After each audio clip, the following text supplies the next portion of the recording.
Salut tout le monde, c'est Rishenka. Je suis très heureuse d'être avec vous sur 3ABN français. Et le sujet est « Ne laisse pas ton passé te définir ». Et pourquoi est-ce que je suis là? Je suis là pour t'aider à être la meilleure version de toi. Nous allons prier parce qu'on a toujours besoin de l'aide de Dieu. Père, merci. Tu es aimable, tu es grand, tu es merveilleux. Pardonne nos fautes et nos transgressions. On a besoin de toi, on a besoin de ton Saint-Esprit. Reste avec nous. Je prie dans le précieux nom de Jésus. À lui seul soit la gloire, l'honneur, la louange, au siècle des siècles.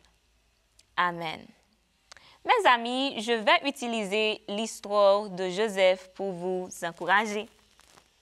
Alors, si tu as ta Bible avec toi, je vais te demander de l'ouvrir dans le livre de Genèse, Genèse 45. Le verset 1 dit, « Joseph ne pouvait plus se contenir devant tous ceux qui l'entouraient. Il s'écria, « Faites sortir tout le monde. » Et il ne resta personne avec Joseph, quand il se fit connaître à ses frères. Il éleva la voix en pleurant. Les Égyptiens l'entendirent et la maison de Pharaon l'entendit. Joseph dit à ses frères, « Je suis Joseph, mon père vit-il encore? » Mais ses frères ne purent lui répondre car il était troublé en sa présence. Joseph dit à ses frères, « Approchez-vous de moi. » Et ils s'approchèrent. Il dit, « Je suis Joseph, votre frère, que vous avez vendu pour être mené en Égypte. Maintenant, ne vous affligez pas et ne soyez pas fâchés de m'avoir vendu pour être conduit ici, car c'est pour vous sauver la vie que Dieu m'a envoyé devant vous. »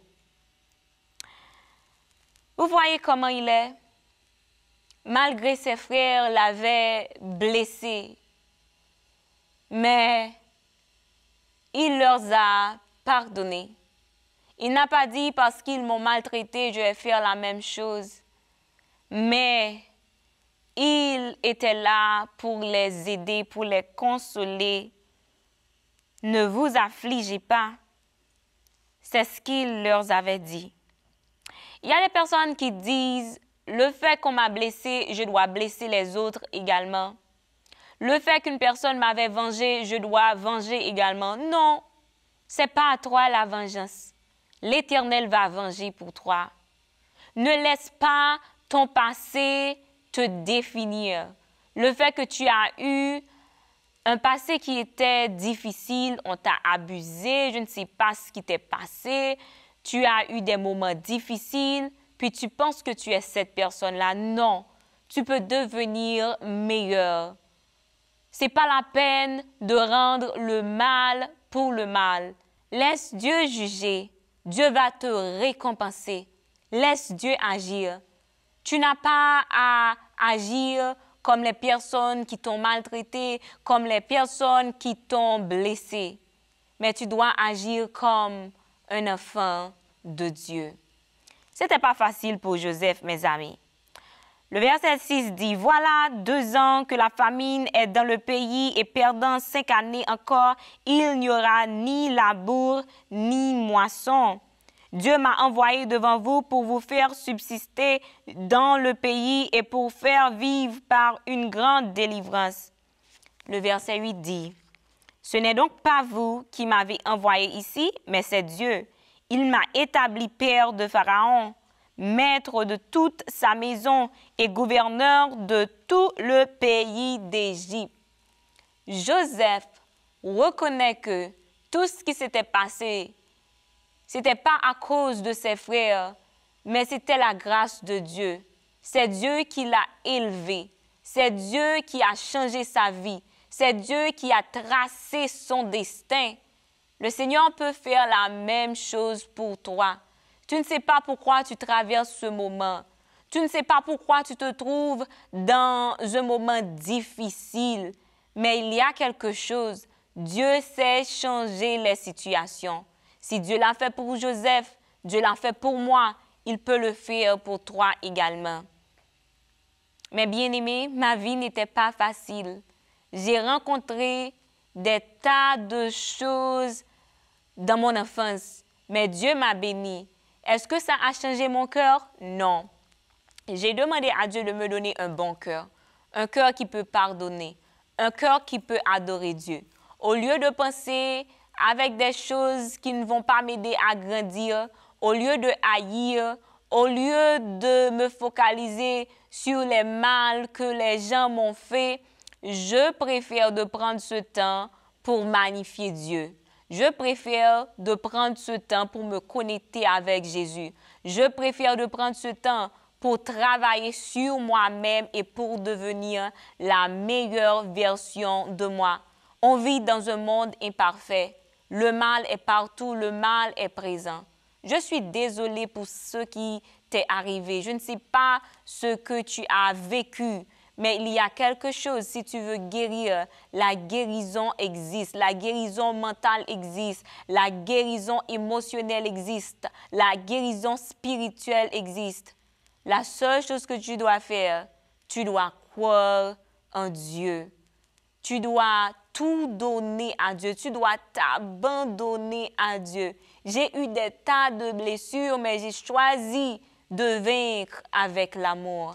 J'ai choisi de dire, l'Éternel va venger pour moi. L'Éternel va combattre pour moi. Il faut avoir la maturité spirituelle. Il y a des choses que les gens vont te faire, mais tu dois dire, OK, je vais laisser l'Éternel arranger tout ça. Je vais rien faire. Je vais remettre la situation à Dieu et je vais laisser Dieu agir parce que Dieu lui-même, il sait comment gérer les situations. Le verset 9, Joseph a dit, « Hâtez-vous de remonter auprès de mon père et vous lui direz ainsi, à parler ton fils Joseph, Dieu m'a établi seigneur de toute l'Égypte, descends vers moi, ne tarde pas. » Et vous savez l'histoire de Joseph, parce que je sais que c'est une histoire que presque tout le monde connaît. On l'a maltraité, il a eu des moments difficiles, mais Dieu l'a élevé. Et maintenant, on va lire le verset 20. « Ne regrettez point ce que vous laisserez, car ce qu'il y a de meilleur dans tout le pays d'Égypte sera pour vous. » Malgré on l'a abusé, malgré on l'a maltraité, il console, il donne de l'espoir. Il me rappelle de Jésus. Jésus était sur la croix, mais il consolait. Jésus était sur la croix, il donnait la vie éternelle. Jésus était sur la croix, au lieu de juger, il bénissait. On doit imiter Jésus. Ce n'est pas facile. Charger sa croix n'est pas facile. Mais avec Dieu, on peut vaincre. Avec Dieu, c'est possible. Et il ne faut pas laisser le passé te dire qui tu es.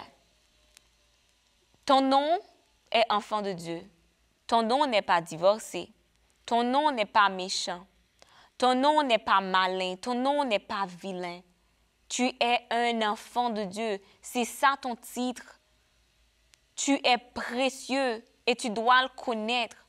Parce qu'il y a des personnes qui disent, ben, j'ai vécu tellement de mauvaises choses, je ne peux plus bien agir. Non, ça peut arriver que tu as eu un passé qui était difficile. Ça peut arriver que tu as eu un passé qui n'était pas comme tout le monde. Mais tu dois savoir que tu es toujours spécial et tu ne dois pas abandonner, tu ne dois pas être découragé. Pourquoi? Parce que tu ne connais pas les plans que Jésus a pour toi. Si Joseph avait abandonné, qu'est-ce qui allait se passer? Dieu a sa façon d'arranger les choses. Joseph était en prison, il utilisait Joseph. Et toi-même, où es-tu maintenant? Est-ce que c'est toi qui refuses l'aide de Dieu? Si Joseph était en prison, l'Éternel l'aidait. Et toi qui n'es pas en prison. Mais ça peut arriver que tu n'es pas en prison. Ça peut arriver que c'est une sorte de prison spirituelle, émotionnelle. Mais Dieu veut t'aider là où tu es. Dieu veut te guérir. Dieu veut procurer de l'aide. Est-ce que tu veux accepter ça ou bien tu vas laisser ton passé te définir? Tu vas laisser ton passé te pousser à mal agir? Non, tu n'es pas ton passé. Tu dois savoir que celui qui est en Christ est une nouvelle créature et les choses anciennes sont passées. Ton passé n'est pas toi. Tu ne sais pas ce que Dieu t'a réservé. Dieu a élevé Joseph. Dieu a élevé Joseph. Sa réputation était partout. Et toi-même, Dieu peut faire la même chose pour toi. Ne sois pas découragé. Ne sois pas désespéré. Parce que tu ne sais pas ce que Dieu peut faire pour toi. Mon passé pouvait m'handicaper. Oui, mon passé pouvait m'handicaper. Mais vous savez quoi? Je me suis dit, je vais oublier mon passé. Je vais croire en Dieu. Et je vais continuer à marcher pour conquérir les territoires que Dieu m'a réservés. Et toi? Est-ce que tu vas rester sur le passé ou bien tu vas aller vers l'avant? Ton passé ne peut pas te définir. Le sang de Jésus est tellement puissant. Le sang de Jésus peut couvrir tous les péchés du monde. C'est à toi de te donner une direction. Parfois, Jésus nous pardonne, mais nous ne nous pardonnons pas. Parfois, Jésus te pardonne, mais toi, tu ne te pardonnes pas. Mais qu'est-ce que tu te fais? Tu te fais du mal, qu'est-ce que tu fais? Tu dois te pardonner. Tu dois accepter le pardon. Tu dois accepter que tu n'es pas ton passé et c'est fini. Est-ce que tu peux aller et arranger ton passé? Non. Mais ton présent, tu le connais. Tu sais comment tu peux gérer ton temps. Ton futur, tu peux préparer ça. Mais ton passé, tu ne peux pas le changer. Alors, accepte ta vie comme il est. Fais de ton mieux pour être une meilleure personne. Fais de ton mieux pour vivre la vie que Dieu t'a appelé à être. Pardonne. Tu dois grandir. Paul a dit, lorsque j'étais enfant, je parlais comme un enfant, j'agissais comme un enfant. Alors tu dois faire disparaître des choses que tu n'en as pas besoin. C'est le moment de grandir. C'est le moment d'être la meilleure version de toi. Si Joseph a résisté, si Joseph a travaillé dur, si Joseph croyait en Dieu et Dieu l'a élevé, tu peux faire la même chose. Je peux faire la même chose. Sans Dieu, ma vie serait complètement gâchée. Mon passé allait me détruire. Mais heureusement, je me suis dit, je ne vais pas laisser mon passé me détruire. Le présent, je crois en ça. Je crois en Dieu. Et je suis devenue la meilleure version de moi. Toi aussi, tu peux le faire.